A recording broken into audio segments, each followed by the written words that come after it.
Andy एक बूढ़ा बदसूरत अकेला आदमी है जिसको मीटियोर, तलवारें, यहाँ तक कि टपकुन भी मार नहीं सकता है।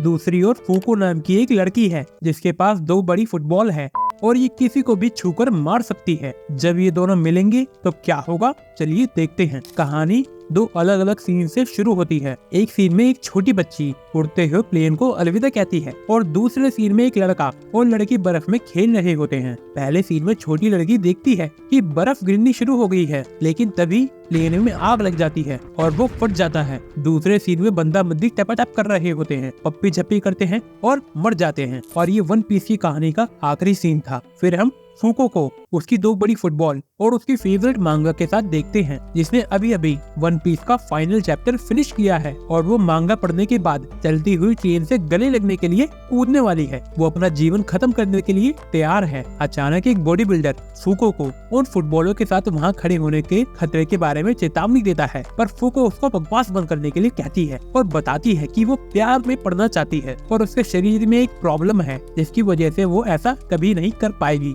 इसकी वजह से उसने मरने का फैसला किया है। फूको उसे धमकी देती है, अगर वो उसको छुएगा तो उसे जानलेवा बीमारी लग जाएगी, लेकिन बिना शर्ट का बॉडी बिल्डर उसकी बातों को गंभीरता से नहीं लेता। फूको अपनी बात बताकर इमोशनल हो जाती है और अपनी आंखें बंद कर लेती है, लेकिन सिर में चांदी की प्लेट वाला बंदा सीधे उस चाकू के आर पार हो जाता है जिसकी मदद से फूको उसको धमकी दे रही थी। फूको हैरान है और सवाल करती है कि क्या उसने उसे चाकू मार दिया है। फिर आदमी उसका सिर पकड़ लेता है। आदमी बताता है कि उसने कभी भी छूने से फैलने वाली जानलेवा बीमारी के बारे में नहीं सुना है, लेकिन उसे ये आइडिया इंटरेस्टिंग और एक्साइटिंग लगता है। आदमी बोलता है कि वो काफी पक चुका है और वह जहर को महसूस करने के लिए उत्सुकता से इंतजार कर रहा है। वह बताता है कि उसने उसके शरीर को छुआ है और सोचता है कि क्या जहर से उसे दर्द होगा, लेकिन वह उसे बताती है कि उसका अनलक आ रहा है। आदमी के पैर के नीचे से जमीन टूट जाती है और वो स्पीड से आ रही ट्रेन की चपेट में आ जाता है। फूको को काफी दुख होता है क्योंकि उसकी वजह से उस आदमी की चटनी बन गई है और वो उससे माफी मांगती है। वो आदमी जिसने अपना शरीर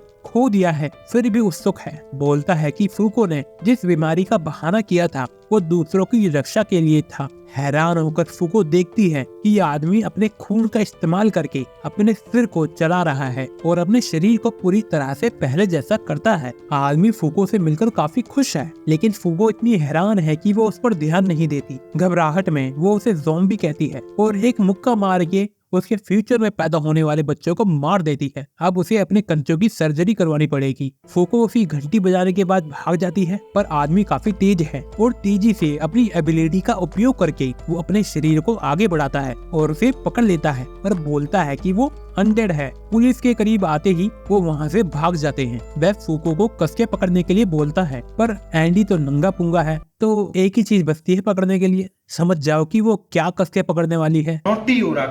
और जेट की तरह स्पीड से उड़ जाता है। आदमी अपनी रीजनरेशन एबिलिटी दिखाता है, लेकिन वह उसे अनदेखा करती है और भागने की कोशिश करती है, पर वो उसको फिर से पकड़ लेता है। फूको उसे चेतावनी देती है कि अगर उसने उसे छुआ तो वह उसे अनलकी कर देगी। हालांकि आदमी सतर्क है और उसे बताता है कि तब तक कुछ नहीं होगा जब तक वह केवल उसके कपड़ों को छू रहा है, और साथ ही वह बोलता है कि वो उसके अनलक के बारे में और जानना चाहता है। फूको शुरू में घबरा गई, लेकिन जल्द ही उसे याद आता है कि उस दिन उसने अपना जीवन खत्म करने की योजना बनाई थी। वह बोलती है कि उसकी धमकियां उसे डरा नहीं सकती है। जिसको सुनने के बाद वो आदमी उसके साथ तितली खेलना शुरू कर देता है। अरे मुझे चक्कर आने लग गया। दर्द से परेशान होकर फूको अंततः सब कुछ बताने के लिए तैयार हो जाती है। वो बताना शुरू करती है कि 10 साल पहले जब वे सिर्फ 8 साल की एक छोटी बच्ची थी। छोटी बच्ची हो क्या? उसके माता पिता काम के चक्कर में विदेश जा रहे थे और वे उन्हें अलविदा कह रही थी। जाने से पहले उन्होंने उसे बहुत गले लगाया, लेकिन उनके प्लेन के इंजन में खराबी आ गई, जिसके कारण उसके माता पिता के सहित विमान में सवार सभी 270 लोगों की मौत हो गई। तब उसे पता चला कि जो लोग उसे छूते हैं उन्हें अलग लेवल का नुकसान होता है। इस घटना से उसे विश्वास हो गया कि वे अपने माता पिता की मौत का कारण थी, इसलिए वो अपने शरीर को सिर से पैर तक ढककर रखती है ताकि कोई भी उसको छू ना पाए। जैसे ही वो अपनी दुखद घटना के बारे में बताती है, वो आदमी उसको दबोच कर पकड़ लेता है। फूको सोचती है कि क्या उसने सुना नहीं जो उसने बोला, लेकिन उसने सब सुना था। उसने जो समझा उससे उसे पता चला कि उसे छूने से अनलक आता है और उसने इसे चेक करने का निर्णय लिया है। वह उसे भागने के लिए बोलती है और केले से भरा बॉक्स उस पर गिरता है जो उसका पैनकेक बना देता है। फूको मौका देखकर भागने का फैसला करती है और दूसरी तरफ आदमी फिर से रीजनरेट हो जाता है। हालांकि फूको केले के छिलके पर फिसल जाती है और बिल्डिंग से गिर जाती है। दूसरी तरफ आदमी केले को मुंह में लेकर खाता है। फूको को दुख होता है कि वो केले के छिलके की वजह से मरने वाली है। वो दुखी है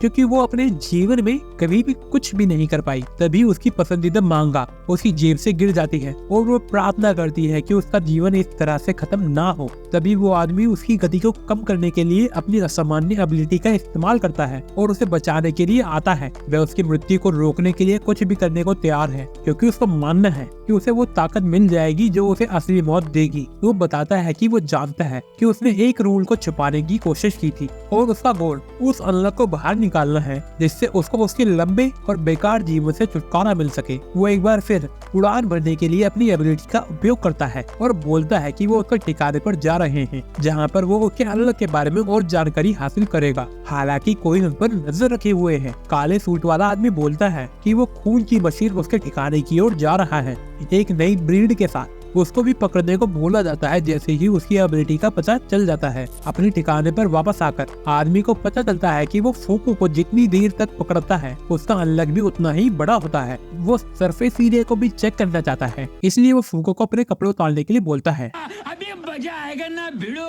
हालांकि वो मना कर देती है और भाग जाती है। फूको उससे उसके एक्सपेरिमेंट्स को बंद करने के लिए बोलती है, लेकिन वो उसको बोलता है कि उसे एक्सपेरिमेंट करने होंगे जब तक वो बता नहीं देती है कि उसका अनलॉक कैसे काम करता है। दुर्भाग्य से फूको एक कील में फंस जाती है और अपनी टोपी खो देती है। वे आदमी उसके लंबे बालों को देखता है और फूको दुखी हो जाती है कि किसी ने उसके लंबे बालों को देख लिया है और बताती है कि कोई भी उसके बालों को नहीं काट सकता है क्योंकि जो भी उसके बालों को काटने की कोशिश करेगा उसको मरना पड़ेगा। वे आदमी अपने पिछवाड़े से कैंची निकालता है और उसके बाल काटना शुरू कर देता है और बताता है कि जब तक वो उसे छू रहा है कोई भी अनलॉक उनके रास्ते में नहीं आएगा। तो वो आगे बढ़ के उसको एक नया हैरकट देता है। फूको बताती है कि जब वो उसको छोड़ेगा तो उसको एक ही बारी में इकट्ठा हुए अनलॉक का सामना करना पड़ेगा।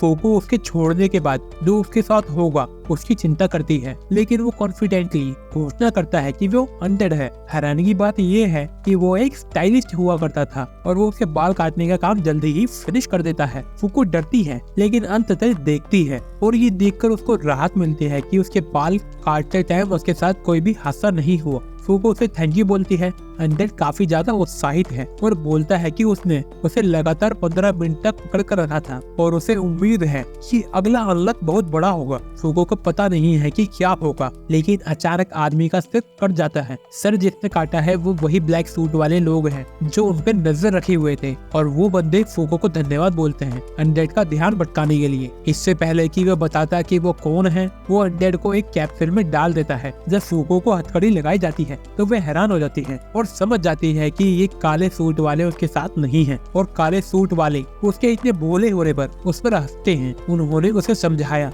कि उनका काम उसके जैसे अनसिलेक्टेड नेगेटर्स की निगरानी करना है और उन्हें कंट्रोल करना है जो दुनिया में उथल पुथल फैला सकते हैं। फूको को पता नहीं है कि वे किस बारे में बात कर रहे हैं और बदमाश लोग उसे समझाते हैं कि उसकी एबिलिटी उसे छूने वाले किसी भी व्यक्ति के जीवन को खत्म कर सकती है। उसकी एबिलिटी की कमजोरी ये है कि एक बार उसकी कमजोरी का पता चल जाए तो ग्लव्स की मदद से उसका मुकाबला किया जा सकता है। वे हत्या के लिए उसकी एबिलिटी का उपयोग करने का इरादा बनाते हैं और उन्हें यकीन है कि अनडेड भी फूको का उपयोग उसी के लिए करना चाहता था, लेकिन फूको ने अनडेड के पक्ष में बोला कि उसने केवल अपनी मौत को हासिल करने के लिए उसके अनलॉक का इस्तेमाल किया है। वह कहती है कि उसका नया ज़ॉम्बी दोस्त उसके जैसा नहीं है और समझाने की कोशिश करती है, लेकिन आदमी उसे धमकी देता है। फूको रोने लगती है और खुद को अनडेड की स्थिति के लिए जिम्मेदार मानती है क्योंकि उसने उसके बाल काटे हैं। भले ही वह इसके लिए आभारी है, वे अनडेड को धन्यवाद देती है और तभी अनडेड के सर को पकड़ने वाले आदमी के ऊपर बिजली गिरती है। दूसरा आदमी बोलता है कि क्या इसका कारण लड़की का अनलॉक था, लेकिन इस फैसले पर पहुंचते हैं कि अनलॉक को एक्टिवेट करने की सारी शर्तें पूरी नहीं हुई हैं और मानते हैं कि ये उस आदमी का ही अनलॉक होगा। लेकिन फूको उसे समझाते हुए कहती है कि ये कोई दुर्घटना नहीं थी। तभी फूको ये देखकर खुश हो जाती है कि अनडेड वापस आ गया है और वो खून बहाने वाली मशीन की तरह एंट्री लेता है। लीडर ग्रुप को बताता है कि बंदूकें अनडेड के सामने वर्क नहीं करेगी और उन्हें एक साथ उस पर हमला करना चाहिए और उन्हें लगता है कि अनडेड एक अमेच्योर फाइटर है। अनडेड बताता है कि वो फाइट में अमेच्योर लग रहा होगा, लेकिन उसके पास लंबे समय तक जिंदा रहने की वजह से फाइटिंग से रिलेटेड काफी सारा ज्ञान है। आमतौर पर वह अपने सिर पर एक चांदी की प्लेट को लगाकर रखता है, क्योंकि अगर वो ऐसा नहीं करेगा तो उसके लंबे जीवन की सारी यादें उसको पागल कर देगी। प्लेट हटाने के बाद वो अपने फाइटिंग स्किल्स को अच्छे से याद करता है और बदमाशों को आसानी से हरा देता है। अनडेड को पता चलता है कि उसका सिर कटना फूको के अनलक का कारण नहीं था। बाल काटने का अनलक जो बिजली का झटका था वो था। बदमाशों के लीडर्स को लगता है कि अनडेड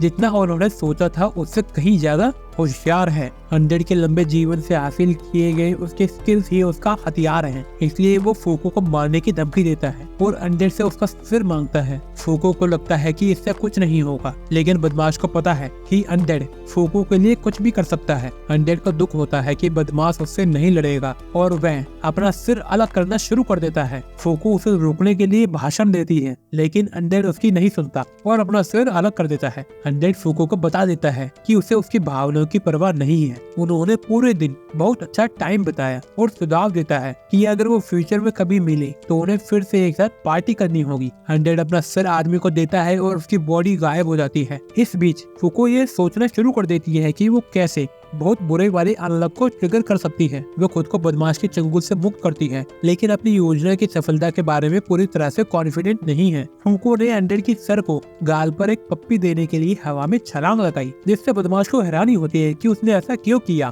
फूको ने समझाया कि उसने सोचा कि चिंताओं को दूर रखना और किसी को पप्पी देना अच्छा होगा, और उसे एहसास होता है कि उसका अनलक आने वाला है, जिससे बदमाश हैरान हो जाता है। लेकिन अनडेड समझ जाता है। अनडेड फूको को दूर जाने के लिए कहता है और वो रीजनरेट हो जाता है। उसने बदमाश को बताया कि जैसे ही उसने उनके रास्ते में आने के बारे में सोचा तो उसका बुरा टाइम शुरू हो गया था। बाहर आकाश में एक एस्टेरॉइड दिखाई देता है, जिससे आसमान रोशन हो जाता है। अनडेड बदमाश को पकड़ता है और एस्टेरॉइड को देखता है जो पूरी तरह से इमारत को नष्ट कर देता है। इसके बाद फूको को अनडेड की चिंता होती है, लेकिन वह धुएं से सुरक्षित बाहर निकल आता है। वह हमेशा की तरह खुश लगता है और बताता है कि उसने पहले कभी एस्टेरॉइड का सामना नहीं किया था। उसे जीवित देखकर फूको को राहत मिली और वो उसके अच्छे लक की तारीफ करता है। अंत में वो अपना परिचय देते हैं और अनडेड का कोई असली नाम नहीं है, इसलिए फूको ने उसे एंडी नाम देने का फैसला किया, क्योंकि अनडेड का हो गया एंडी। लेकिन उसको इसकी कोई परवाह नहीं है और वो इस बात से हैरान है कि एक छोटी सी पप्पी से अगर इतनी तबाही मच सकती है तो अगर वो उसके साथ टपाटप करेगा तो क्या होगा। टपाटप सुनते ही फूको वहाँ से भाग जाती है, इससे पहले कि एंडी उसकी रेल बना दे। फिर फूको सोचती है कि कैसे उसके अनलक के कारण हमेशा लोग मारे जाते हैं, जिसके ख्याल से उसे ऐसे लगने लगता है कि वो जीने लायक नहीं है। हालांकि एंडी के साथ उसकी मुलाकात हुई, जिसने उसे मनोरंजक समझा, पर वो उससे नफरत करने लगी। फिर उसके साथ होने से उसे लंबे समय तक जीने का एक कारण मिला, पर उसकी खुशी कुछ ही टाइम के लिए थी, क्योंकि हमारे अश्लील हॉर्नी एंडी ने उसे पकड़ लिया, जो बिना थके उसे घंटों तक आनंद दे सकता है। वो अनलक के सबसे बड़े झटके को बाहर निकालना चाहता है, जिससे उसको एहसास होता है कि उसको फूको के साथ टपाटप करना चाहिए ताकि वो जल्दी मरकर दुनिया को अलविदा कह सके। एंडी जल्दी में है, लेकिन फूको गुस्से में है और चाहती है कि एंडी रुक जाए। उसका मानना है कि एंडी उसे मरने के लिए एकमात्र हथियार के रूप में देखता है, एक हथियार जिसमें 2 बड़ी फुटबॉल लगी है, और फूको वहाँ से भागने की कोशिश करती है। फूको का मानना है कि उन्हें पहले एक दूसरे को पसंद करना होगा। फूको एंडी को समझाती है कि उसने उसकी माँ, पिता और उसके अलावा उसके जो दादाजी थे उसको भी पप्पी करी थी, जिनके नकली दांतों से वो काफी ज्यादा डरती थी। उसकी पप्पी से उसके दादा की तीसरी टांग में मोच आ गई। मेरा मतलब है कि उसके पैर में मोच आ गई थी। फिर 3 साल बाद वो भगवान को प्यारे हो गए, लेकिन उसकी पप्पी और उनकी मौत में काफी टाइम का फासला था, जिससे पता चलता है कि इसमें उसके अनलक की कोई गलती नहीं थी। जिससे फूको ने निष्कर्ष निकाला कि जितना ज्यादा वो किसी को पसंद करती है उतना ही बड़ा उसके अनलक का झटका होता है। वह एंडी को चेतावनी देती है कि यदि वो उसकी गुफा में घुसने की कोशिश करेगा तो वो उससे नफरत करने लगेगी, जिसके कारण जो अनलक उसे मिलेगा वो बेकार होगा और जिसके कारण उसको उसकी मौत भी नहीं मिल पाएगी। एंडी तुरंत स्थिति को समझ जाता है। उसका कहना है कि उनका नया गोल ये सुनिश्चित करना है कि फूको अपने सबसे बड़े अनलक के टाइम तक ना मरे। फूको उसकी बात सुनकर हैरान है और वो आगे बढ़ने लगता है। उन्हें भागने भागने की जरूरत है, क्योंकि नेगेटर्स नाम का एक ग्रुप उनका पीछा कर रहा है और उनका काम उनकी जैसे अनजान रहस्यमय लोगों को पकड़ना है। एंडी फुको को अपने कमरे में ले जाता है जहाँ काफी सारे हथियार हैं जो किसी की भी पुंगी बजा सकते हैं। वो बताता है कि उसने अपने जैसे अन्य लोगों से लड़ने के लिए दुनिया भर में ऐसे कई स्थान बनाए हैं। जो ग्रुप उनका पीछे कर रहा है वो उनकी एबिलिटीज को जानता है और उन्हें एक खतरे के रूप में देखता है। फुको नहीं जानती है कि वो लोग कौन हैं, लेकिन सवालों के लिए भी टाइम नहीं है। एंडी उसको बुलेट प्रूफ और चाकू प्रूफ बनाता है और तो और जहरीली गैस भी उसका कुछ नहीं कर सकती है। वो बताता है कि ये उन पर हमला करने वाले ग्रुप से बचने के लिए है जो उन जैसे लोगों का पीछा कर रहे हैं। उसके अनुसार उन्हें सावधान रहना होगा और हो सकता है कि उनके ग्रुप के कुछ लोग जल्दी उनके पीछे आ जाएं।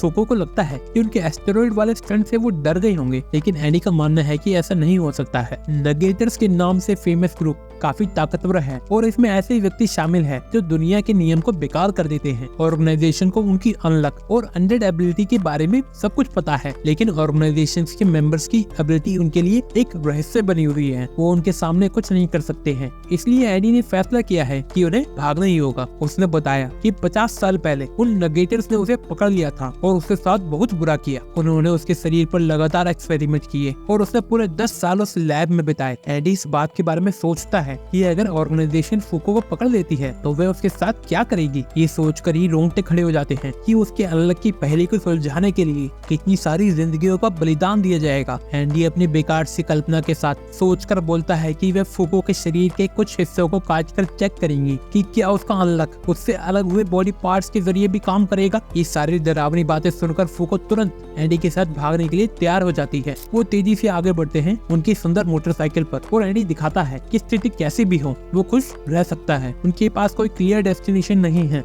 और एंडी की योजना चलते रहने की है। फुको को डर है कि उनकी योजना की कमी के कारण उन्हें पकड़ लिया जाएगा, लेकिन एंडी ने उसे आश्वस्त किया कि वह उसे तब तक मरने नहीं देगा जब तक कि वह उसके प्यार में पागल न हो जाए, जिससे उसके अनलक का सबसे बड़ा झटका निकलेगा। फुको हैरान है कि वह अभी भी उसके लिए उसकी भावनाओं को विकसित करने के बारे में सोच रहा है, लेकिन आत्मविश्वास से भरपूर हमारा मेन कैरेक्टर एंडी उसे आश्वासन देता है कि ये वास्तव में होगा और जब होगा तो वो अच्छे से करेगा, बात अच्छे से करेगा। अचानक आसमान फट जाता है और एक वर्क गेट दिखता है। वही लोग जिन्होंने 50 साल पहले एंडी को पकड़ा था अचानक उस वर्क गेट से आते हैं। उसमें से कोई बड़ी सी चीज बाहर निकलती है और एंडी तुरंत उसे यूनियन के रूप में पहचान लेता है। एक विशाल रोबोट एंडी पर हमला करता है।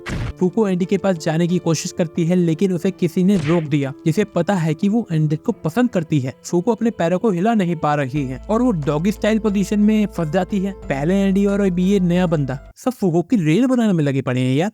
रोबोट आदमियों की लड़की का खात्मा करने के लिए बोलता है, क्योंकि उनका मिशन अंडर को पकड़ना और लड़की का खात्मा करना है, लेकिन वो डॉग स्टाइल पोजीशन में बिजी है। मेरा मतलब है कि वो फुको से बात करने में बिजी है। एंडी सरप्राइज अटैक करने की कोशिश करता है, लेकिन उसका शरीर अचानक हिलना बंद कर देता है। फुको एंडी को समझाती है कि उसके पीछे वाला लड़का ही है जो उसे आगे बढ़ने से रोक रहा है, लेकिन एंडी ने नोटिस किया कि वो अपने हाथों को हिला सकती है, बस उसके पैर ही है जो हिल नहीं रहे हैं, इसलिए दोनों अलग है। एंडी बताता है कि ये दोनों मूवमेंट को रोकने वाले नेगेटर्स हैं, जिसकी वजह से वो दोनों एक जैसे लगते हैं। हालांकि दोनों की एबिलिटी और रेंज अलग अलग है। रोबोट ने अपने सूट की मदद से उसको हिलने से रोक दिया है और उसे लगता है कि नीली बालों वाला लड़का फुको की डॉग स्टाइल पोजीशन के लिए जिम्मेदार है। पर परेशानी की बात ये है कि एंडी को पता नहीं है कि उनकी एबिलिटी कैसे काम करती है। मोटी गर्दन वाला आदमी एंडी की नॉलेज से इम्प्रेस है कि एंडी ने इतना कुछ समझ लिया है। हालांकि वो बताता है कि ये जानने के बाद भी वो कुछ नहीं कर पाएगा, पर एंडी को उसकी किसी भी बात की परवाह नहीं है। एंडी को चेक करने के लिए एक मुक्का अपने मुंह पर लेता है और उसे पता चलता है कि मुक्का खाने के बाद वो अपने शरीर को हिला पा रहा है। वो समझ गया है कि उसको मुक्के खाने होंगे और फिर खुद को ठीक करके हमला करना होगा रोबोट पर। रोबोट एंडी को बेवकूफ कहता है और उसे मुक्के मारना जारी रखता है। नीली बालों वाला लड़का एंडी से प्रभावित है और उसे पता है कि एंडी काफी दर्द सहन कर सकता है, लेकिन उसे लगता है कि एंडी का लड़ने का तरीका ठीक नहीं है। फुको निराश है और सोच रही है कि क्या उनके जैसे लोग हमेशा उनका पीछा करते रहेंगे, और बंदा बताता है कि अगर वो भागते रहेंगे तो हाँ। उसने बताया कि जो मीटियोराइड था उसने उनका कोई फायदा नहीं किया, बल्कि उनके पकड़ने वाले लेवल को 5 से 8 कर दिया। अब चाहे वो कितने भी भागे,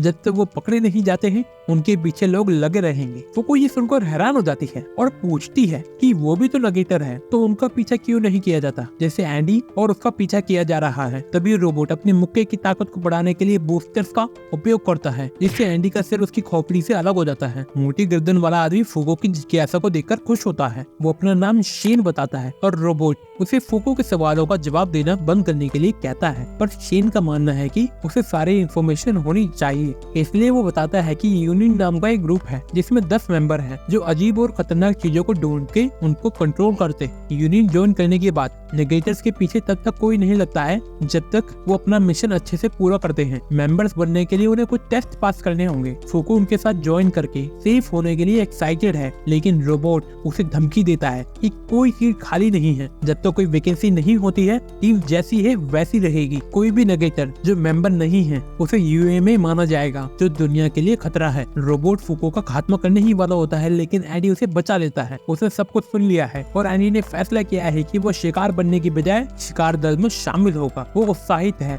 और उनके पीछे लगे 2 नेगेटर्स को हराकर टीम में अपने लिए जगह बनाने का प्लान बनाता है। उसे पता नहीं है कि टीम में शामिल होने के बाद उन्हें कौन से मिशन दिए जाएंगे। एंडी फुको का हौसला बढ़ाता है और बताता है कि वो उसकी रक्षा के लिए कुछ भी करेगा। फुको शर्माना शुरू कर देती है और उसकी गुफाओं से पानी निकलना शुरू हो जाता है, क्योंकि एंडी नंगू है और उसका कुछ न कुछ तो उसे टच कर रहा है। सारी बातें सुनकर फुको शर्मा जाती है और उसका पकड़ लेती है। नोटी हो रहा।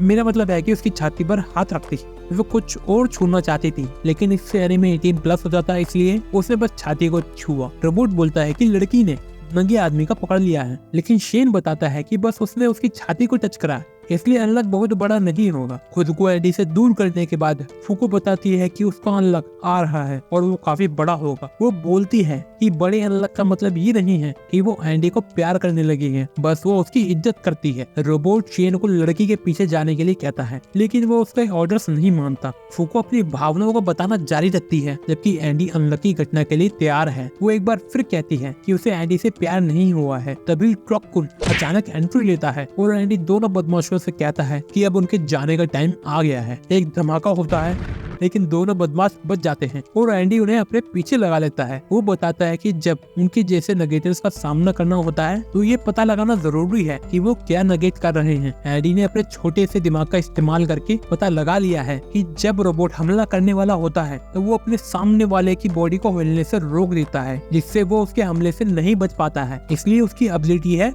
अनअवॉइडेबल। हालांकि शेन की एबिलिटी अभी भी एक रहस्य है, क्योंकि वे बिना कुछ किए ही फुको को रोकने में कामयाब रहा है। वो छुपे रहने का फैसला करता है और हमला करने के लिए आइडिया सोचने लगता है। एंडी एक हमले की तैयारी करता है, लेकिन ये देखकर हैरान हो जाता है कि पूरी बिल्डिंग डायनामाइट से भरी हुई है।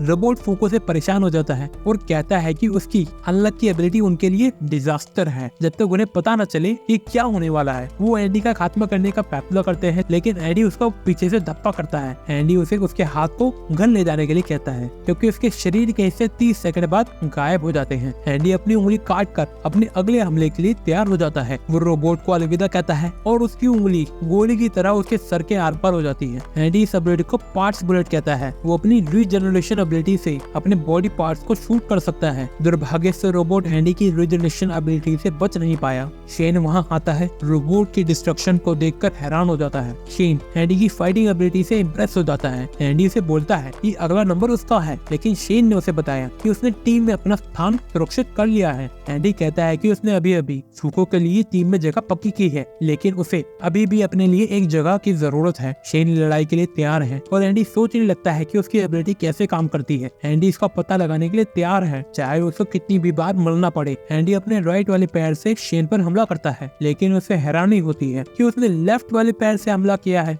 जैसे ही फुको आती है, वो एंडी और शेन को लड़ते हुए देखती है। शेन बहुत खुश है और बताता है कि एंडी कितना अद्भुत है, क्योंकि उसे लगा नहीं था कि कोई उस तक पहुंच भी सकता है, और वो उसके साथ रेगुलर फाइट करने के बारे में सोचता है। फुको उनकी बढ़ती हुई दोस्ती देखकर हैरान है। एंडी का मानना है कि शेन उसे चढ़ा रहा है। फुको ने एंडी की तलवार फेंकी और एडी को पता लगा कि शेन की एबिलिटी हर काम को उल्टा करवाती है। शेन जानबूझकर अपनी कमजोरी दिखाता है और दूसरी तरफ से हमला करने की तैयारी करता है। राइट का लेफ्ट, ऊपर का नीचे। ये काफी परेशान करने वाली बात है, लेकिन यही है उसकी एबिलिटी। एंडी अपनी गर्दन से तलवार पकड़ता है और लड़ाई को खत्म करने के लिए आगे बढ़ता है, लेकिन वो स्टैचू की तरह रुक जाता है। शेन ने उसे समझाया कि केवल एक सेकंड के लिए। एंडी उस पर हमला करने के लिए रुक गया कि हमला करे या नहीं। शेन आश्चर्यचकित है कि 200 सालों बाद भी जब किसी को खत्म करने की बात आती है तो वे अभी भी झिझकता है, या फिर वो फूको के सामने किसी को मारना नहीं चाहता है। शेन लड़ाई खत्म करने के लिए तैयार है, लेकिन फूको उसके अनलक के साथ बीच में घुसने की कोशिश करती है। हालांकि शेन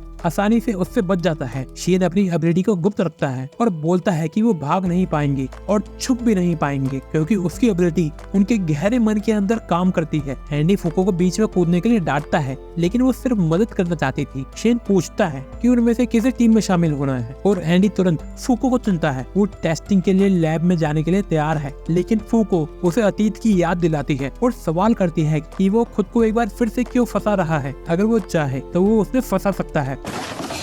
एंडी का मानना है कि वो लैब में लंबे समय तक जीवित नहीं रह पाएगी और उसे चिंता न करने के लिए कहता है। हालांकि वो उसके मंडे से पहले बाहर निकल जाने की गारंटी देता है, भले ही तब तक वो एक बूढ़ी बदसूरत बुढ़िया ही क्यों न बन जाए। वो उसका दिल और उसका पिछवाड़ा जीतने का वादा करता है। एंडी उन दोनों को जाने के लिए बोलता है, लेकिन फूको उन्हें एक पल के लिए रुकने के लिए कहती है। फूको ने शेन को दूसरी ओर देखने के लिए कहा, लेकिन उसने बताया कि वह ऐसा नहीं कर सकता है क्योंकि इससे उसकी एबिलिटी बंद हो जाएगी। वह उससे कहती है कि उसे ऐसा करना ही होगा और ये कहकर सभी को चौंका देती है कि वो एंडी के साथ टप्पाटप करने वाली है।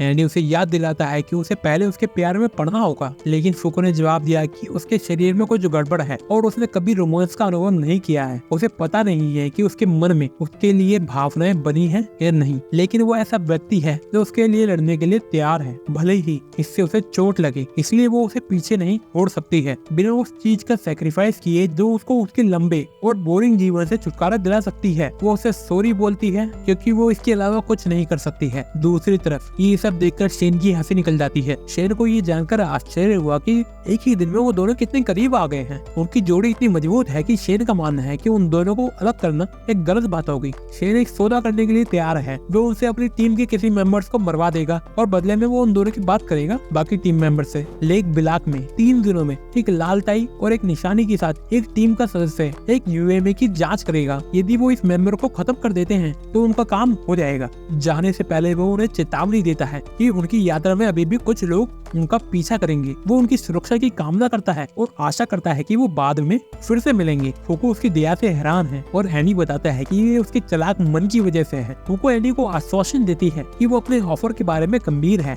लेकिन एंडी एक महान ईमानदार व्यक्ति चीजों को इस तरह से हासिल नहीं करना चाहता है। वह उसे दोबारा ऐसा स्टंट न करने के लिए कहता है और वो मान जाती है। उनकी अगली डेस्टिनेशन रशिया है, लेकिन फूको बताती है कि उसके पास तो पासपोर्ट ही नहीं है। सब ठीक है क्योंकि एंडी के पास तो पैंट भी नहीं है और वैसे भी उसको प्लेन की सवारी करना पसंद नहीं है। उनकी योजना के अनुसार वो नगाड़ा तक तेज स्पीड में जाएंगे, जहां वो नौका पर सवार होकर एक रूसी बंदरगाह की ओर निकल पड़ेंगे। वहां से वो एक जेट प्लेन में बैठकर रूसी के लिए उड़ान भरेंगे, जहां उन्हें फाइट में हेल्प करने के लिए युद्ध के समय के अपने कुछ पूर्व साथियों को काम पर रखने का सोचता है। फिर वो झील के किनारे अपने टारगेट के इंतजार में लेटेंगे और उसे खत्म कर देंगे। रशिया में काफी सारे माउंटेन ड्यू हैं और माउंटेन ड्यू सुनकर एंडी काफी खुश है। उसे ये जानकर खुशी हुई कि फूको 18 साल की है, जो रशिया में माउंटेन ड्यू पीने की उम्र है, और उसने वादा किया कि उनका मिशन पूरा होने के बाद वो एक साथ पार्टी करेंगे। फिर पास्ट का एक सीन हमें 1970 में ले जाता है, जहां हम एंडी को यूनियन की आइसोलेशन फैसिलिटी में देखते हैं। एक दूसरे कमरे में गुलाबी बालों वाली एक छोटी बच्ची दिखती है। वो दोनों कांच के आर पर एक दूसरे की गंदी शक्लों को देख सकते हैं और एंडी छोटी बच्ची को जन्मदिन की शुभकामनाएं देने के लिए अपनी लाल चटनी के इस्तेमाल से दीवार पर लिखता है, हैप्पी बर्थडे। वर्तमान में वापस हम स्पेस में एक गुलाबी बालों वाली लड़की को शिप्यूर देखते हुए देखते हैं। ये वही पुरानी वाली लड़की है जिसको एंडी ने बर्थडे विश किया था। दूसरी तरफ एंडी अपनी अपग्रेडेड शिप से काफी खुश है और फूको को बताता है कि वो जल्दी से रशिया पहुंचेंगे और सोचता है कि वहाँ पर भी रशियंस का रेट 6000 ही होगा ना। हालांकि फूको चिंता में है क्योंकि शेन ने बोला था कि बदमाश उनका पीछा करेंगे। एंडी उसे अपने बिल से बाहर आने के लिए कहता है और उसे मस्ती करने के लिए मनाने की कोशिश करता है, पर फूको का डर सच में बदल जाता है जब अलार्म बजने लगता है, मिसाइलें आसमान से बरसती है और शिप पर हमला होता है। एंडी बस यही चाहता है कि उसे बस शरबत पीने को मिल जाए। फूको को विश्वास नहीं हो रहा है कि उसको इस टाइम पर शरबत याद आ रहा है। एंडी बताता है कि उन पर अटैक करने वाले का निशाना बेकार है। उसने ये भी बोला कि इस प्रॉब्लम से बाहर निकलने के लिए वो फूको के अनलक पर भरोसा कर सकते हैं। फूको बताती है कि उसका अनलक इतनी आसानी से काम नहीं करता है, लेकिन एंडी का कहना है कि ये सब इस पर डिपेंड करता है कि वो उसका उपयोग कैसे करती है। उसकी अंडर एबिलिटी सिर्फ मौत को रोकने का काम नहीं करती है। एंडी ने एक हथियार बनाने के लिए अपना हाथ काट दिया और इस बात पर जोर दिया कि ये इस बात पर डिपेंड करता है कि एबिलिटी का उपयोग कैसे किया जाए। उसकी पार्ट्स बुलेट फिल्स उन पे हमला करने वालों की शिप को डिस्ट्रॉय कर देती है। पर फूको पूछती है कि क्या वो यूनियन में शामिल हो गई है। एंडी बताता है कि 10 मेंबर्स के पास एक निशानी होती है। उसके छोटे से दिमाग से उसने 3 लोगों को याद किया जिन पे वो निशानी हो सकती है। पहला है वो बंदा जिसने कभी न टूटने वाली कटाना बनाई है, जिसे उसने चुरा लिया था, उसका नाम है अनब्रेकेबल। दूसरा एक इंजीनियर है जिसने 50 साल पहले उस पर काफी सारे एक्सपेरिमेंट किए थे। तीसरी वही छोटी बच्ची थी जिसने 50 साल पहले उसे पकड़ा था, जो इनविजिबल बैरियर बना सकती है। एंडी बताता है कि अनडेड होने का मतलब ये नहीं है कि उसको पकड़ा नहीं जा सकता है और चेतावनी देता है कि अगर उन्होंने कुछ छोटी बच्ची का सामना किया तो वो परेशानी में पड़ सकते हैं। वो हैरान है कि कोई है इसे एंडी हरा नहीं सकता है और आशा करती है कि उनका सामना उस छोटी बच्ची से कभी ना हो। एंडी फूको को कहता है कि उनके रास्ते में चाहे कोई भी खड़ा हो, वे झील तक पहुँचने और अपने मिशन को पूरा करने के लिए जो कुछ भी होगा करेंगे, भले ही इसके लिए उन्हें उसके अनलक का ही इस्तेमाल क्यों न करना पड़े। एंडी कैप्टन की सीट पर लौटता है जैसे ही एक और फाइटर जेट आता है और फूको को बोलता है कि उनकी बैंड बजने वाली है, उनको उसके अनलक के नियम को समझकर कुछ न कुछ तो करना होगा। वो उसके अनलक को अच्छे से समझने के लिए उसके मिलकर्स को दबाने मेरा मतलब है कि उसके साथ क्लोज होने का हिंट देता है, जिसको वो मना कर देती है। वो उससे कहती है कि अगर वो ऐसी हरकत करेगा तो उनके बीच में प्यार बढ़ेगा नहीं। एंडी को भरोसा है कि सब कुछ ठीक होगा। स्पेस में उन पर हमला करने वाले छोटी बच्ची के चेहरे पर एक पागलपन है और वो कहती है कि वो इस दुनिया में एकमात्र आदमी है जिससे उसको प्यार हुआ है। वो एक शक्तिशाली हमला करती है और जानती है कि वो ठीक हो जाएगा और उसे विश्वास है कि एंडी उसके पास वापस जरूर आएगा। उनका जहाज डिस्ट्रॉय हो जाता है और एंडी हमले से हुए नुकसान की जांच करता है। वह फूको को पानी के अंदर मलबे के नीचे फंसा देखता है। अपनी रीजनरेशन एबिलिटी का इस्तेमाल करके वो उसे बाहर निकालता है और पानी के ऊपर ले जाता है। फूको जाग जाती है और एंडी सरेंडर करने के लिए तैयार हो जाता है ताकि उसको टाइम मिले उसके एक्सपेरिमेंट के लिए। एंडी का मानना है कि उसके अनलक को काबू में किया जा सकता है। फूको उसे याद दिलाती है कि इसे काबू में नहीं किया जा सकता है क्योंकि ये उसकी सभी समस्याओं की जड़ है। एंडी बताता है कि उसके अनलक ने पहले आसपास की वस्तुओं को इफेक्ट किया था, लेकिन बिजली का झटका और एस्टेरॉइड दूर से आए थे, क्योंकि बाल कटवाना और पप्पी ऐसी चीजें हैं जिसको वो बहुत महत्वपूर्ण मानती है। वो खुलासा करता है कि उसने एक ऐसी चीज से जुड़ा एक एक्सपेरिमेंट किया है जिसे वो बहुत महत्व देती है, जिससे उसे एक बड़ा अनलक का झटका लगेगा। फूको को पता नहीं है कि उसने क्या किया है, लेकिन उसने देखा कि उसके कपड़ों के साथ छेड़छाड़ की गई है। एंडी बताता है कि उसने उसकी जान बचाने के लिए उसकी दबाई है। क्या बोला तूने? मेरा मतलब है कि उसने उसकी छाती को दबाया है। फूको को उसकी बात पर यकीन नहीं होता है और आशा करती है कि उसने बस यही किया होगा। जब वो बोलता है तो फूको का पानी बाहर आने लगता है। मेरा मतलब है कि समुद्र का पानी ऊपर आने लगता है। आखिर में एंडी ने रिवील किया कि वो तब भी नहीं जाग रही थी और वो अपना एक्सपेरिमेंट का खुलासा करता है कि उसने अपने मुंह से उसके मुंह को लगाया और उसकी जान को बचाया। उसके अनलक के कारण समुद्र के अंदर एक तेल की टैंक में आग लग जाती है। जैसे ही वो जेट पर पहुंचता है, एंडी पायलट को खत्म कर देता है अपनी क्रिम्सन क्रिसेंट मून टेक्निक का इस्तेमाल करके। एंडी बताता है कि ये अटैक उसकी स्पीड और रीजनरेशन एबिलिटी का कॉम्बिनेशन है, पर फूको एंडी के हाथ में फंसी तलवार को देखकर चिंतित है। एंडी अपने हाथ का इस्तेमाल तलवार की म्यान के लिए करता है। जेट नीचे गिरने वाला होता है, लेकिन हमारा एंडी उसे काबू में करने में कामयाब हो जाता है। बाद में गंदी शक्ल वाला एंडी बताता है कि उसका एक्सपेरिमेंट कामयाब रहा। एक्सपेरिमेंट के लिए उसने किसी अनलक की चीज को ढूंढा, जैसे कि तेल का टैंक, और इसे ट्रिगर करने के लिए उसे एक सही लेवल का भी पता लगा। इससे फूको का अनलक एक महत्वपूर्ण हथियार बन जाएगा और एक्सीडेंट कम होंगे। फूको इसके बारे में सोचती है और उसको इस पर पूरा भरोसा नहीं है। उसे लगता है कि ये ऐसे ही कोई एक घटना होगी और बोलती है कि उस पर भरोसा करना अच्छा विचार नहीं होगा। एंडी कुछ माउंटेन ड्यू की बोतलें पीने के लिए काफी उत्साहित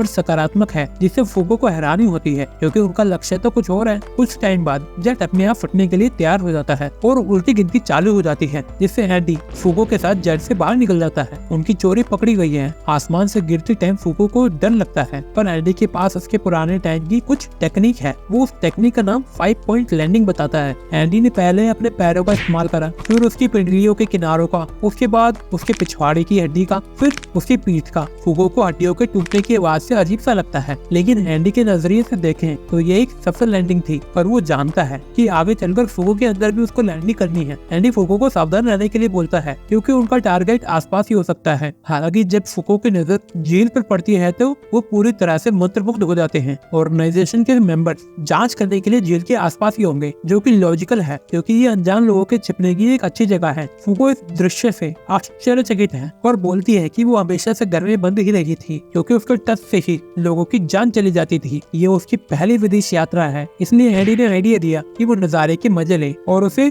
विश्वास दिलाता है कि उन्हें यूनियन के बारे में चिंता करने की जरूरत नहीं है, क्योंकि वो इतने सारे लोगों के सामने काम नहीं करते हैं। गुप्त रूप से काम करना उनका स्टाइल है। फिर एंडी बैकअप के लिए अपने पुराने युद्ध के मित्रों से मिलने चला जाता है, लेकिन उसे याद दिलाता है कि वो रशिया में आई है। वे उसे अपने सामान्य डरपोक स्वभाव से बाहर आने के लिए कहता है, ताकि वो थोड़े मजे कर सके। कुछ रशियन लोग उसके पास आकर उसका रेट पूछते हैं, लेकिन फूको तुरंत वहाँ से भाग जाती है। चलते चलते वो एक गंदी शक्ल वाली लड़की को एक सुंदर पेंटिंग करते हुए देखती है। लड़की फूको की जापानी होने की बात से काफी प्रभावित होती है और जापानी स्कूल की लड़कियों से प्रेरित होकर उसकी स्कूल यूनिफॉर्म दिखाती है। फूको, जो कभी स्कूल ही नहीं गई, को नहीं पता है कि क्या बोले। लड़की को जब ये पता चला तो वो भी नाराज हो जाती है। दूसरी तरफ फूको लड़की की पेंटिंग की तारीफ करती है, जो कि वाटर कलर से बनी हुई है। फूको बताती है कि वो अक्सर घर से बाहर नहीं निकलती है और अपनी घर में पेंटिंग में ही घुसी रहती है। लड़की को पता चल जाता है कि फूको नल्ली है, फिर भी वो उसे दोस्ती करना चाहती है और फूको को अपने साथ पेंटिंग करने के लिए बोलती है। फूको शुरू में ये कहते हुए मना कर देती है कि वो किसी का इंतजार कर रही है, और लड़की ने अनुमान लगाया कि शायद वो अपने बंदे का इंतजार कर रही है। फूको एंडी के बारे में सोचती है और लड़की उसे अपने साथ पेंटिंग करने के लिए मना लेती है। कुछ टाइम बाद लड़की फूको को लिटिल लकी कहती है और बताती है कि फूको की टोपी पर लकी लिखा है, इसलिए वो फूको से पूछती है कि क्या वो ऐसी चीजें पसंद करती है जो बदलती है, या फिर ऐसी चीजें जो बदलती नहीं है। लड़की उन चीजों को पसंद करती है जो बदलती नहीं है, जो किसी से प्रभावित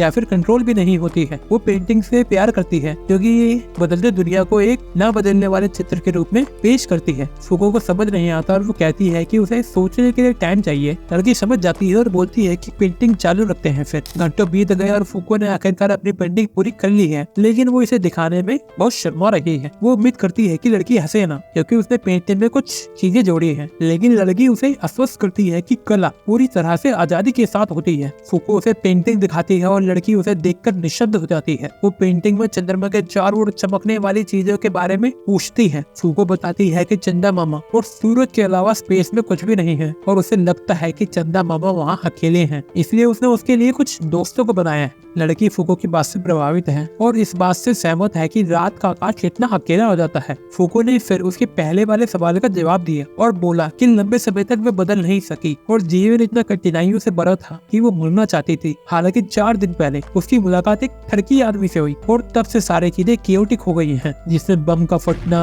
और रूस में आना शामिल है। उस आदमी के बारे में उसे एक बात अच्छी लगी कि उसने कभी भी उसके 10 साल तक घर में बंद रहने के बारे में कभी नहीं सोचा। सारी उथल पुथल के बीच उसने किसी तरह से उसे बदलने में मदद की, जिसके कारण वो उसके साथ अब पेंटिंग कर पा रही है। अपने नए दोस्त के साथ पेंटिंग करके फूको ने बहुत अच्छा टाइम बिताया और बोलती है कि अगर कोई अच्छा लाइफ में हो जो उसे इन्फ्लुएंस करे उसके बदलाव में, तो कितना अच्छा होता है। तब भी लड़की के हाव भाव बदल जाते हैं। लड़की फूको के खूबसूरत शब्दों से प्रभावित है, लेकिन बोलती है कि वो कितनी भोली है। फूको को कुछ समझ नहीं आता और लड़की पानी में चली जाती है और सोच रही है कि क्या वो बड़ी हो गई है क्या। उसको पानी में जाता देख ये साबित हो जाता है कि लड़की के पास एक्स्ट्रा ऑर्डिनरी एबिलिटी है। फूको झील को हवा में उड़ते हुए देखकर आश्चर्यचकित हो जाती है। लड़की उड़ती हुई झील के ऊपर खड़ी है और एक सूट पहनती है और एडी अचानक कहीं से प्रकट होता है और अपनी स्पेशल टेक्निक से लड़के पर हमला करता है। लड़की आसानी से हमले से बच जाती है और इस बात से खुश होती है कि एडी, जिसे वो प्यार से डैडी डियरेस्ट बोलती है, बिल्कुल भी नहीं बदले हैं। एडी ने लड़की के मेकअप के इस्तेमाल पर बोला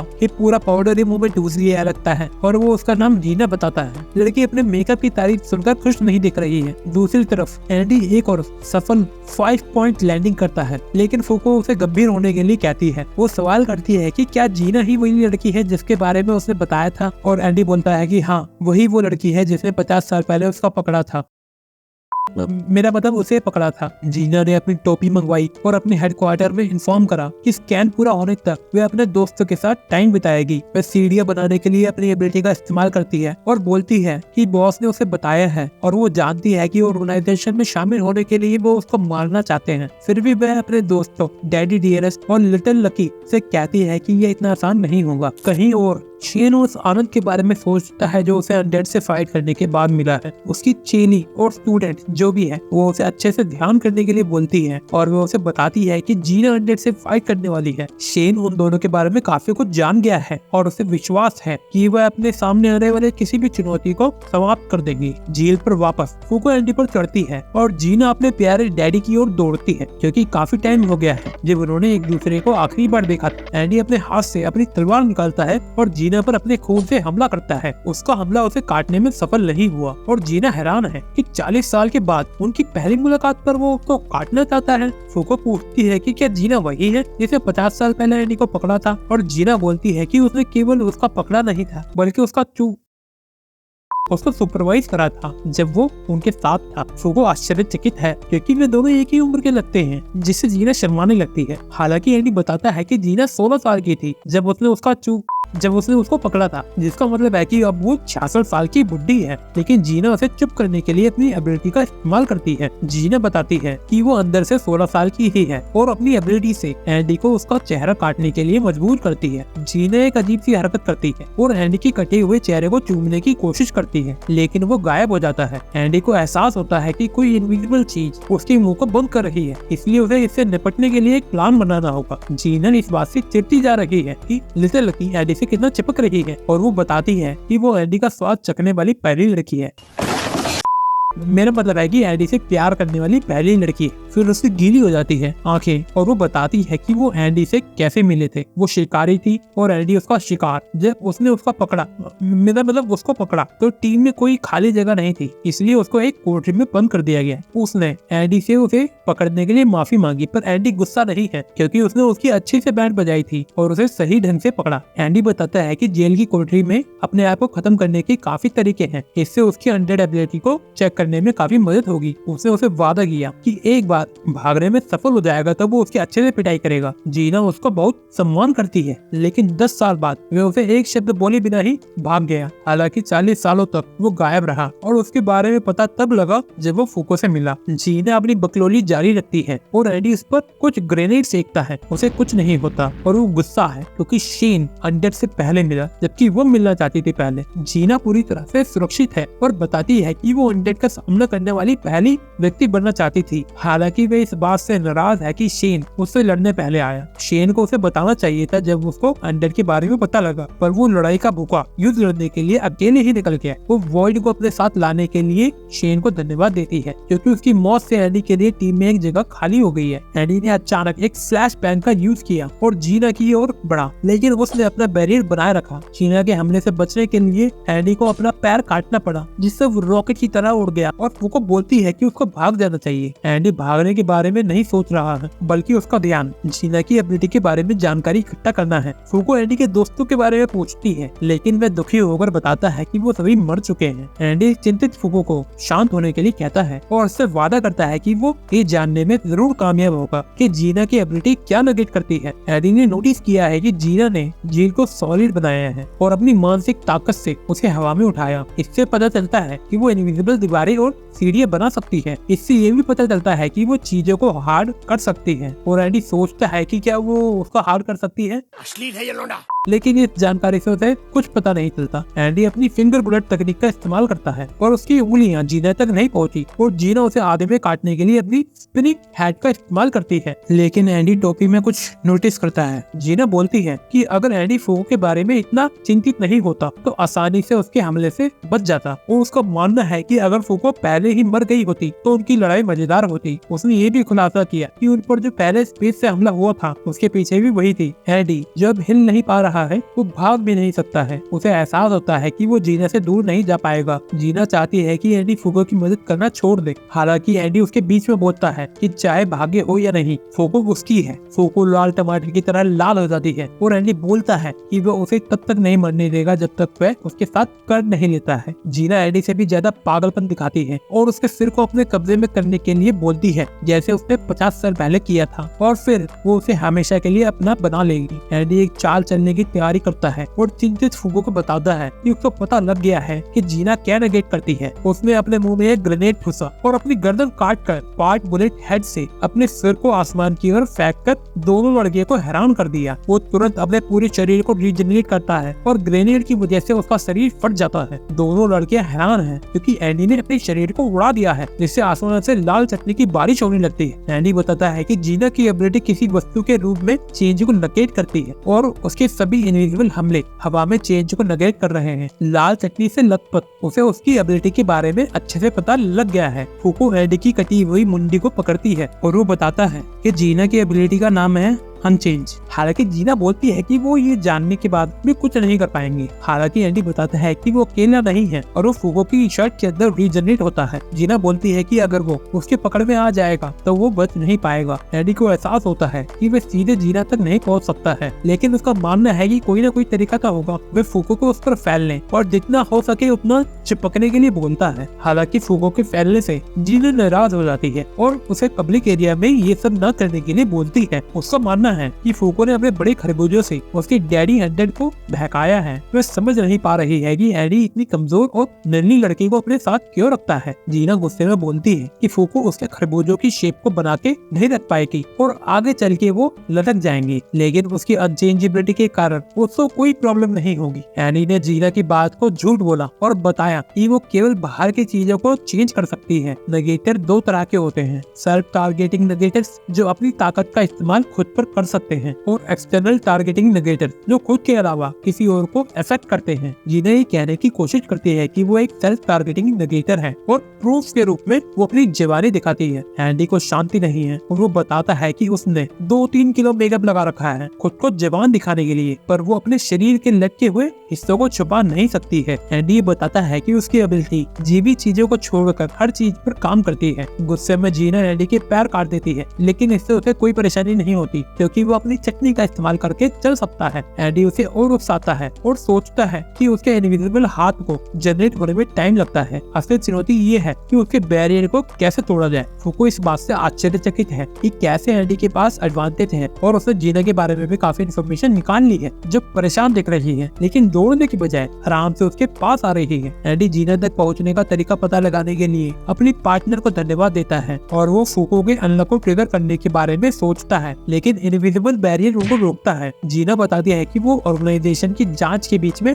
आ रहे हैं और आसमान से लेजर लाइट से हमला होने लगता है। वो यूएमए की तलाश कर रहे हैं और वो रिवर को स्कैन कर रही है। जीना ने बहुत बकलोली देख ली है और उसने अब लड़ाई खत्म करने का फैसला किया। वो बताती है कि यूएमए की जगह वो उसका खात्मा करेगी जो थोड़ी लकी है। इसके बाद जीना ने एक विशाल स्पेसशिप को दिखाया जो इनविजिबल हो रखी थी। वो फूको को बताती है कि उसे चेंज पसंद है और बोलती है कि वो उस व्यक्ति के साथ फिर से मिलना चाहती है जिससे वो 50 साल पहले मिली थी और उसी के साथ एक होना चाहती है। वो ऑर्गेनाइजेशन को कभी नहीं छोड़ेगी ताकि वो उसका पीछा करती रहे। जीना इस बात पर जोर देती है कि वे हैंडी को वह मौत नहीं मिलने देगी जो वो चाहता है। जीना एक भयानक हमला करती है जिससे काफी नुकसान होता है। हैंडी जीना से सहमत है। जन्म लेना और मरना चेंज का सबसे बड़ा रूप है। हैंडी अपनी एबिलिटी का उपयोग करने के लिए अपने पैर से अलग हो जाता है और स्पष्ट रूप से बोलता है कि मौत उसकी होगी, फूको की नहीं। जीना को और अधिक गुस्से में लाने के लिए उसने बताया कि कुछ भी हो जाए वो फूको को मरने नहीं देगा। वो बार बार उसका प्यार पाने की कोशिश करेगा जब तक कि वो उसके प्यार में पागल नहीं हो जाती है। फूको के दिल में उसके लिए प्यार होगा, फिर वो उसका वादा पूरा करेगी और जिससे उसको उसके जीवन से छुटकारा मिलेगा। जीना बोलती है कि फूको ऑर्गेनाइजेशन में ज्यादा टिक नहीं पाएगी क्योंकि काम काफी खतरनाक होगा। एडी बार बार उसके एक हमले से बचता है और जीना के पैरों के नीचे बैरियर में एक छेद को देखता है जिसकी मदद से वो चल रही है। वह उसके छेद में घुसना चाहता है, वो उसके बैरियर के छेद में घुसना चाहता है और वो संलग्न से उसे हराने के बारे में सोच रहा है जिसको वो चार्ज कर रहे हैं पूरे टाइम से। एडी को उम्मीद है कि वो अपना सिर उसके छेद में डाल देगा, लेकिन जब ऐसा होगा तो जीना उसे बाहर निकाल देगी। हालांकि उसके पास एक प्लान है और वो प्लान पे काम करने के लिए आगे बढ़ता है। एडी ने जीना की ओर अपनी तलवार फेंककर योजना की शुरुआत की, फिर वो अपने हाथों को काटने के लिए तलवार के मोमेंटम का इस्तेमाल करता है और जीना को अपनी लाल चटनी से डिबो देता है। हालांकि छेद छोटा है और उसे एडी की तलवार की मदद से उठाना होगा। फूको दूरी बनाती है और एडी के सिर को जीना के छेद में फेंक देती है। एडी को पता है कि बैरियर के बाहर के अनलक का जीना के ऊपर कोई फर्क नहीं पड़ेगा, भले ही उसके ऊपर एस्टेरॉइड ही क्यों न गिर जाए, लेकिन बैरियर के अंदर का अनलक उसे मार डालेगा क्योंकि जीना के बैरियर में हवा है, इसलिए लाइट उसके अंदर आ सकती है। ठीक उसी तरह जब एडी ने फ्लैश बैंग का इस्तेमाल किया था, इसका मतलब ये है कि अनलक लाइट के हमले वाला होगा। साथ ही वे लंबे समय से फूको से संपर्क में था, तो ये बहुत बड़ा होगा। इसके बाद हम देखते हैं कि विशाल स्पेसशिप का हथियार चालू हो गया है और उसे एक भयानक और खतरनाक लाइट निकलती है। शक्तिशाली लाइट से काफी ज्यादा विनाश होता है, जिसकी वजह से हवा में तैरने वाला पानी नीचे आ जाता है। फूको उन्हें ढूंढने के लिए दौड़ती है। जैसे ही उसे पता चलता है कि जीना की ताकत खत्म हो चुकी है, जीना काफी ज्यादा घायल है और एडी उसकी लेने के बारे में सोचता है।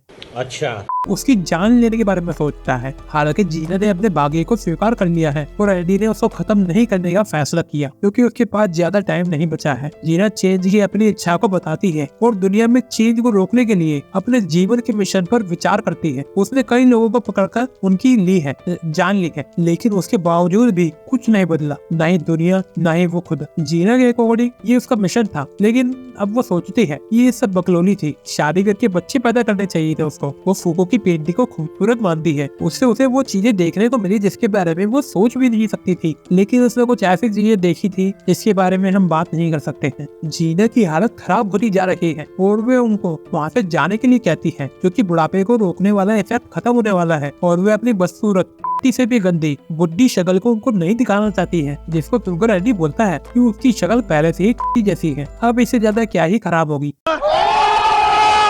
जीना उन्हें चिंता से मुक्त होकर चिंताता करने के लिए बोलती है क्योंकि उनकी एंट्री यूनियन में जरूर हो जाएगी। हालांकि एडी उसकी चिंताता पर ध्यान नहीं देता और जीना को गले लगा देता है। जीना अपनी शक्ल सूरत के बारे में शर्मिंदा महसूस करते हुए उसे रुकने के लिए कहती है, लेकिन एडी बोलता है कि पगली, जो तेरी शक्ल है अगर उसको नॉर्मल इंसान देखता तो मर जाता, पर वो इमोर्टल है इसलिए उसको कुछ नहीं होगा। वे एक दूसरे के करीब आते हैं और एक अंतरंग पल साझा करते हैं। हिंदी कुछ ज्यादा ही हो गई। वो दोनों एक रोमांचक मोमेंट को फील करते हैं और ये सीन देखकर मेरी पैंट में भी पानी भरा है। मैं पानी को निकाल कर आता हूँ और आपको मिलता हूँ नेक्स्ट वीडियो में। Bye bye, Tata.